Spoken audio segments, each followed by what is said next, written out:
Roger, thank you. It is 7:18. Remarks made by the Reverend Jeremiah Wright are causing some major headaches for Barack Obama. The government gives them the drugs, builds bigger prisons, passes a three-strike law, and then wants us to sing God Bless America? No, no, no. Not God Bless America. God America.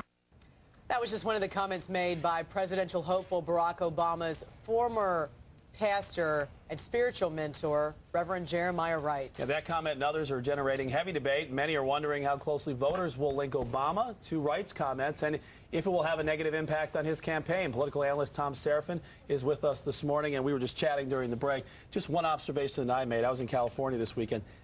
That's all they talked about. I mean, on the radio, on TV, that's all they were chatting about. Here in Chicago, I haven't heard much about it. It seems like they're kind of treating him with kid gloves. Is that just the fact that he's a senator from Illinois?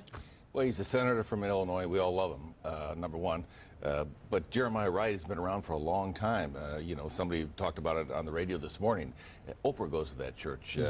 Other newscasters go to that church. It's not something we're surprised about. He's been very vocal, very, anti-Walmart. He's been very strong in that particular part of the city. He's been a leader for his community. Okay, so he doesn't have necessarily a negative impact for him here, but certainly, I mean, it's not just about Illinois. It's about the entire country in this Senator race. Obama's worst nightmare to have something like this out there, because he's been bridging that gap with white independent voters, with white male voters. He's been leading that in the primaries, beating Hillary Clinton. That number has come down. He's lost 13% in the last 2 weeks. He's kind of in free fall. Today is a very important day for his campaign. Well, what's interesting, I think what you said before is we all love him. You made that comment about Senator Obama, and that's true. He's a very charismatic, he's a very likable type of senator, and I think the rest of the country probably feels that way as well. However, a lot of people don't really know how he would act as president. They don't really know his views. They don't really know how he would vote certain ways because he's such a freshman senator. And he did come out and he did say, you know what, I don't condone what Reverend Wright said. I denounce it. But he also said that he'd never heard Wright speak that way. Why are people so suspicious about that, do you think? Well, you've been in church for 20 years. You've had him over for dinner. He's baptized your kids. He married you. He's part of the family, and in my parish, I'm very close to the priest in my parish. We usher, we do things during the day. Of course he's heard those things. Of course people are aware of what's been going on with Jeremiah Wright. We all know in town, that's why we're not too surprised about Reverend Wright, because he's been very vocal in those areas.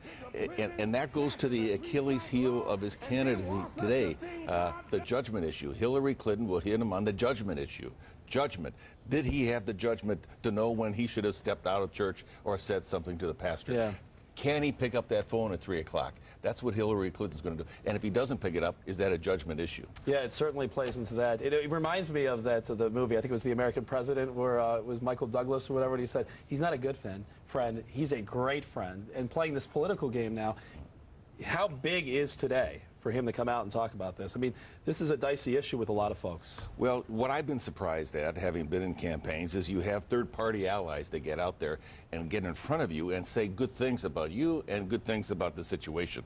He's been doing it all himself on YouTube. It's all been Senator Obama talking to the camera, talking to the viewers.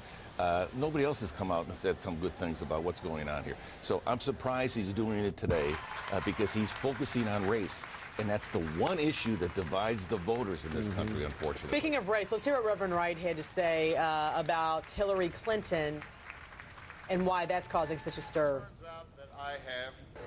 Barack knows what it means to be a black man living in a country and a culture that is controlled by rich white people. Hillary can never know that. Hillary ain't never been called a You take this stuff, a lot of people that are from the church, obviously, we've heard comments from them because they come to his defense, obviously, and they're saying, listen, you've taken out of context, that could be blown up. But to the people around the country, they don't see that. Well, Reverend Wright is an ex-Marine. I mean, he's fought for his country, and he's 66 years old, and Senator Obama talks about him in that respect from the other generation when lynchings were common everyday practice, unfortunately, for African Americans. So he comes up and he sees his kids in the neighborhoods. 66% of black men that go in as freshmen in high school in the Chicago public schools don't graduate. I mean, the predominant number of African Americans were on death row when Governor Ryan pardoned them and they were innocent. I mean, he's seen all these injustices. And So there's a great deal of anger in there. Barack Obama is trying to transcend that. He's trying to be, colorless. And it's very hard to be colorless when you're the pioneer. And that's the problem he has in this presidential race, because he's got a campaign in all 50 states. And unfortunately, there aren't enough African Americans to elect him.